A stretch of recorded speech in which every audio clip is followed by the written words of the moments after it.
Somali pirates. French and U.S. embassies have spoken with the leader of Hezbollah Islam, telling him it was essential to keep both men safe. This was done through an intermediary of the Prime Minister. In more news, French President Nicolas Sarkozy has held a working lunch with UN Chief Ban Ki-moon during a trip to New York. The two are expected to discuss North Korea's missile tests along with other global issues, including climate change. But this isn't just a working visit for President Sarkozy. The French leader is also accompanying his wife, the singer Carla Bruni Sarkozy, who's due to sing at a concert for Nelson Mandela's 91st birthday on Saturday. And it's that time of the year again here in Paris. With the summer sun come annual preparations for Paris Plage. For several years now, this scheme's turned a busy stretch of a central Paris road into a public beach. 2,000 tons of sand being poured onto the banks of the Seine in time for Parisians and tourists to be able to sun themselves when the city beach opens on Monday. Now, tragedy forces Madonna to cancel a concert in Marseille in southern France, and bad weather causes havoc across the country. It's time to look at what's making the headlines here in France with 24 Hours in France. Firefighters attended over 1,500 incidents overnight as much of France was battered by storms. The southwest was particularly badly hit, with huge hailstones causing widespread damage. Most of the houses in the village of Orançon suffered broken roof tiles. Many drivers woke up to broken windscreens. And down the road, Augers-les-Bains saw similar scenes. Here, hailstones the size of tennis balls damaged the roofs of around 200 houses. Fields of crops were flattened, and even the local mineral water plant was put out of action. 9 people in the Paris area were injured by falling tree branches. One elderly woman had to be hospitalised. In the Somme, in northern France, 2 campers were taken to hospital after being hit by a tree that was uprooted in strong winds. A former French interior minister is being tried for corruption. Charles Pasqua faces up to 10 years in prison. He's accused of taking various bribes in the 1990s. His trial is likely to open very soon, possibly in the next few days. A gang leader convicted of an anti-Semitic murder is set to appeal his sentence. Earlier this month, Yusuf Fofana was jailed for life with a minimum of 22 years for killing Ilan Halimi in 2006. The 23-year-old was kidnapped and tortured before being abandoned in a Parisian suburb. He died on his way to hospital. Fofana admitted kidnap and murder during his 2.5-month-long trial. Signs that a new kind of direct action is paying off for redundancy-threatened employees.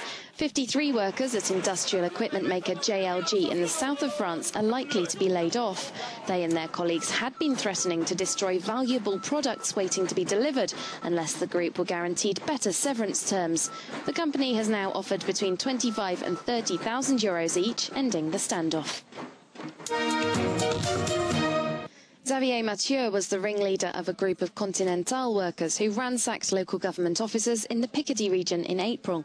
The 7 were angry that their request to stop redundancies at their factory had been rejected by local officials.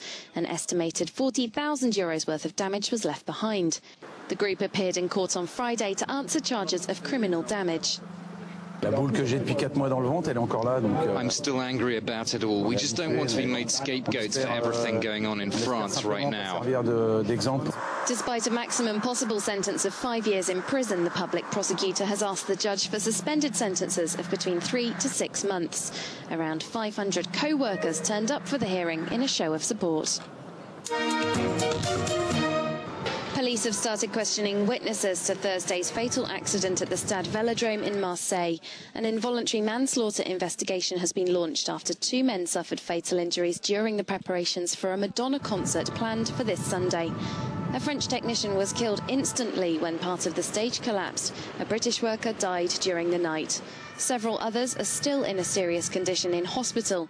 Experts are set to examine the debris. Early indications point to a problem with a crane, which is thought to have destabilised the entire structure.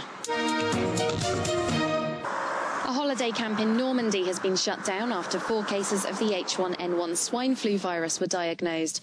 The whole site at Condé-sur-Vire has been placed under quarantine, though none of the patients are said to be in a serious condition. We believe that one of the children from Belgium was already infected when he came to the camp and contaminated the rest of the group. And at another camp in the Calais region, a holiday rep and 2 children have been diagnosed with swine flu. However, the camp remains open for now.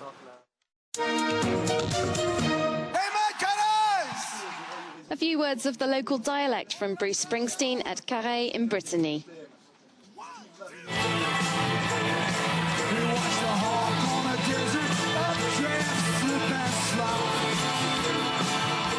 The headline act proved to be a crowd pleaser at France's biggest rock festival, Les Vieilles Charrues.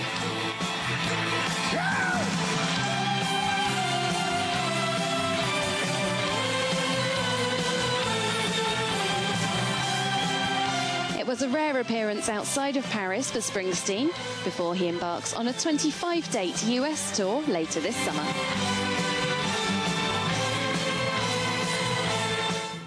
Coming up now, our business editor Raphael Kahn sits down with Eric Chani, chief economist at the AXA Group.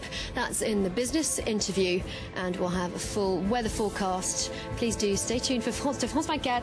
More news in 15 minutes.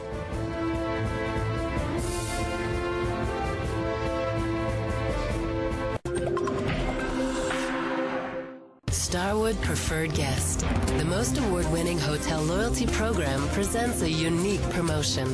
SPG Free Weekends. As an SPG member, for every 2 stays, you'll receive 1 weekend night absolutely free. Enjoy your stay at Sheraton, 4 Points by Sheraton, W, Le Méridien, Westin, the Luxury Collection, and St. Regis. Discover full details on spg.com/weekendstv.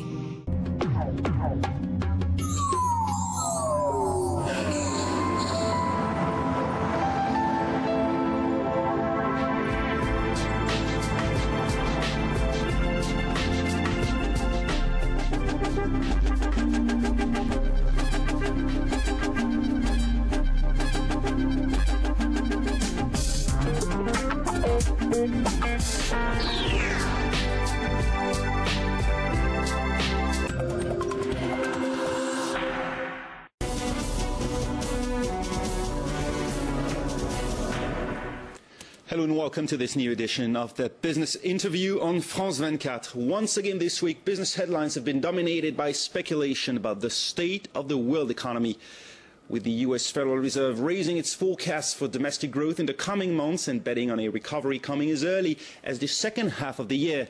Goldman Sachs surprising the world of finance by setting record profits just as most banks are just beginning to emerge from the credit crisis. And now strong signs from China as well, with the growth rate back towards the double digits. After the dreaded R word of recession, is the world now headed for the sweeter R word, recovery? To answer this question, I'm pleased to be joined by Eric Chani, chief economist at AXA Group. Thank you for joining us on France 24. Hi, Raphael. Nice to be here.